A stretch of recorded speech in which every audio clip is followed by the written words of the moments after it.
Quand j'étais étudiant, c'est quoi que j'aurais aimé savoir qui aurait pu m'aider dans mes études? La réponse m'est venue instantanément, une stratégie d'études plus efficace. Bonjour tout le monde, si vous êtes nouveau sur cette chaîne, je me présente, Francis Pinchot. Je suis doctorant et consultant en psychologie organisationnelle. Dans cette chaîne, on explore ensemble des stratégies puis des outils pour vous permettre d'être plus productif et heureux au travail comme à la maison. Aujourd'hui, dans cette vidéo, je vous partage une stratégie d'étude, que vous soyez à l'école ou non, dans une visée d'avoir une meilleure rétention de l'information que vous consommez au quotidien. Maintenant, selon l'heure qui est chez vous, je vous invite à prendre une petite gorgée de café puis de me suivre dans cette vidéo. Je vais vous expliquer la technique en question. Ce qu'il faut comprendre en commençant, c'est que les gens vont naturellement avoir tendance à lire et relire les PowerPoint des cours ou les documents PDF qui sont remis par l'enseignant parce que c'est là-dedans que se trouve la totalité de la matière qui est à l'examen. C'est donc logique d'apprendre ce qui est dans les PowerPoint ou dans les PDF par cœur parce que c'est sur ça qu'on est évalué au final. Par contre, cette façon de faire-là, c'est pas mauvais, mais ça permet pas de faire des ancrages solides ou de créer des souvenirs qui sont solides puis de maîtriser la matière. Dernièrement, je suis tombé sur un article de David Glenn qui se nommait « Close the book, recall, write it down ».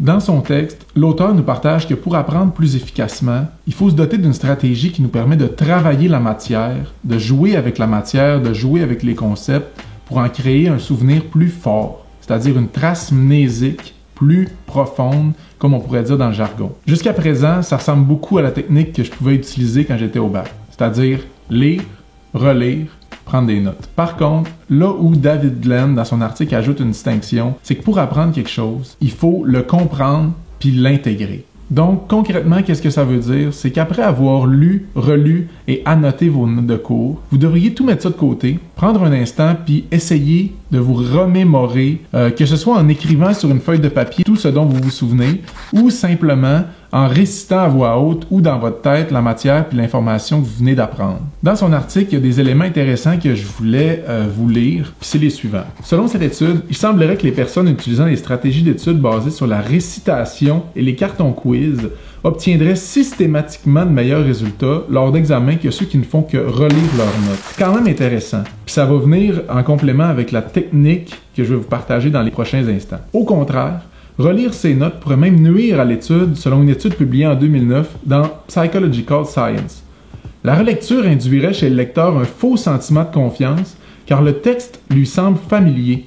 Il aurait donc tendance à ne plus porter attention et donc, on imagine, à moins porter attention à ce qu'il lit et à moins bien intégrer la matière. Donc, la stratégie qui vise à lire et relire et relire et relire, ce que ça ferait, c'est que ça ferait qu'on deviendrait à avoir une grande confiance envers le texte, puis à la place d'avoir compris, intégré, on anticiperait les phrases qui viennent dans le texte. En lien avec toutes les connaissances qu'on vient de découvrir dans l'article de David Glenn, je vais vous partager une technique d'étude qui se veut très simple pour être plus efficace dans votre prise de notes au départ, mais aussi pour faciliter la compréhension puis l'intégration de la matière. La technique dont je vais vous parler s'appelle la méthode Cornell. Ça se passe comme ça. On va diviser la feuille en 3 cadrans. Dans le premier cadran, on va écrire « question de rappel » ou « recall » en anglais. Dans la deuxième section, on va inscrire « notes ». Puis dans la section du bas, on va inscrire « résumé ». Jusque-là, c'est assez simple. On a notre template pour notre prise de notes, puis éventuellement, ça va devenir nos feuilles d'études.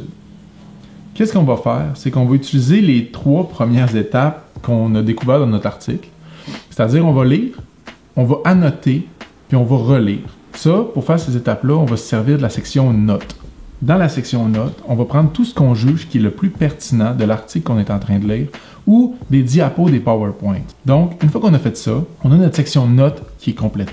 Par la suite, ce qu'on va faire, c'est que quand on va relire nos notes, on va nous-mêmes inventer des questions qu'on va venir déposer dans la section Recall, qui vont venir nous aider lorsqu'on va étudier, parce que quand on va étudier la matière, ce qu'on va vouloir faire, c'est cacher avec notre main la section notes pour pouvoir, par la suite, faire un travail sur la matière pour essayer de l'apprendre puis de se la remémorer. Comme ça, les traces mnésiques, le souvenir, va devenir de plus en plus fort, puis ça va être encore plus facile à l'examen de se remémorer les réponses aux questions. La section résumée, elle, tout en bas de la page, ce qu'elle sert à faire, c'est de résumer l'essence de l'article. On va le déposer là. Tout ce qu'on se rappelle rapidement, en gros, qu'est-ce qui se retrouve dans les deux sections du haut de notre page. Donc, lorsqu'on utilise la manière très puriste sur papier crayon, c'est comme ça qu'on va procéder. Les fondements vont rester les mêmes, mais moi, ce que j'ai fait, c'est que je me suis développé mon propre template, mon propre canevas, pour pouvoir rendre ça plus efficace et efficient, puis me permettre aussi, par moment, de faire du copier-coller de mes documents PDF envers mon ordinateur. Donc, je vous montre ça à l'instant.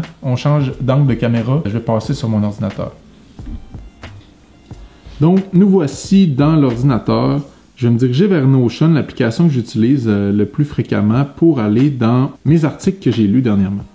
Voici une liste de mes articles préférés. Mais là, pour vous montrer, pour les fins de l'exemple, je vais vous partager qu'est-ce que le leadership. C'est un article que j'ai lu.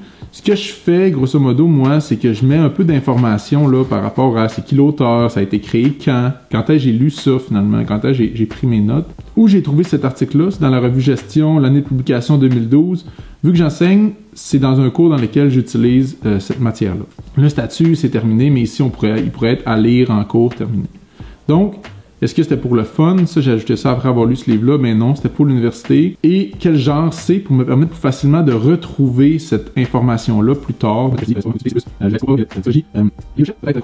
Grosso modo, je mettrais des petits indicateurs pour me permettre rapidement, en faisant une petite recherche, de retrouver tout ce qui a trait, admettons, au leadership dans mon ordinateur, dans mon Notion. Ensuite, on retrouve ici la section article. Ici, c'est là où je vais déposer l'article ou le PDF ou le document PowerPoint original dans lequel j'ai tiré l'information. Par la suite, j'ai ma section Recall, question de rappel. Donc, ici, quand j'ai lu, j'ai pris des notes.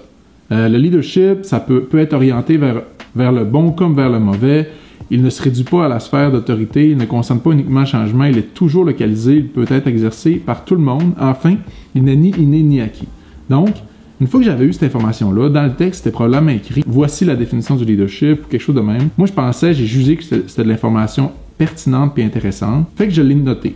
Après avoir noté, je me suis indiqué une question « Qu'est-ce que le leadership ?» Puis là, quand je viens revoir ce texte-là, avant d'ouvrir le petit menu défilant ici, j'essaie par moi-même de me rappeler c'est quoi la définition du leadership. Ensuite de ça, qu'est-ce que le leadership n'est pas? Là, j'ai l'information. C'est pas l'art d'influencer, c'est pas l'art de changer de comportement, c'est pas l'exercice de l'autorité, c'est pas la communication de valeur. Donc, vous comprenez un petit peu le principe, puis ensuite de ça, en bas, j'ai mis de l'information additionnelle là, que je jugeais qui était peut-être pertinente pour moi. Donc, là, on a notre feuille qu'on avait réalisée tout à l'heure avec la section notes qui se retrouve sous les toggles, avec la section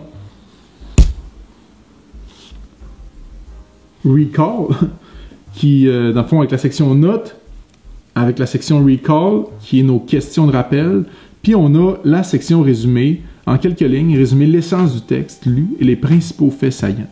Donc, on retrouve ici toute l'information nécessaire pour faire de notre étude quelque chose de plus...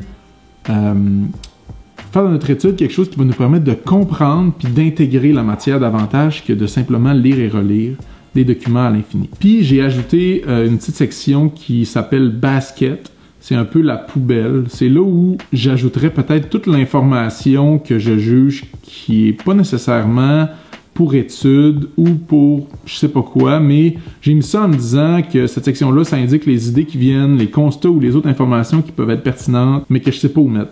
Fait que si moi, je me pose des questions durant le texte, je vais le mettre là. J'ai des idées qui me viennent en lien avec la lecture que je suis en train de faire, je vais l'indiquer là-dedans. Donc, c'est comme ça que moi, j'utilise la méthode Cornell. Pour ma part, c'est une technique que j'ai intégrée à mon quotidien, même si je suis plus aux études. Je trouve que c'est quelque chose de très pertinent et d'intéressant pour maximiser nos lectures puis faire en sorte sorte qu'on retienne davantage d'informations qu'on peut utiliser dans différents contextes. Donc, en conclusion, vous aurez compris que cette technique-là, ça se veut assez simple, c'est facile, faut juste mettre les efforts de prendre des notes dans le template ou sur une feuille à côté. Ce qui est important de comprendre de ce que je viens de vous partager aujourd'hui, c'est que peu importe la technique d'étude que vous utilisez, je vous invite à ajouter le volet comprendre puis intégrer la matière. Ça va faire en sorte que vous allez avoir des meilleurs résultats aux examens, mais aussi que vous allez vous rappeler plus longtemps de ce que vous avez étudié. Donc, si vous avez apprécié la vidéo d'aujourd'hui, je vous invite à aimer ma chaîne, à aimer la vidéo. Si quelque chose que vous voudriez conseiller à vos collègues ou à vos amis, je vous invite à partager cette vidéo-là. Finalement, je tiens à vous remercier si vous êtes resté jusqu'à la fin. Si vous êtes encore là, merci. Ça me touche vraiment de savoir que des gens apprécient et écoutent mes vidéos jusqu'à la fin. Je vous rappelle que tout ce dont je vous ai parlé aujourd'hui dans la vidéo se retrouve dans la description de la vidéo. Allez jeter un coup d'œil, je mets plein d'affaires intéressantes là-dedans. À la prochaine, bye bye!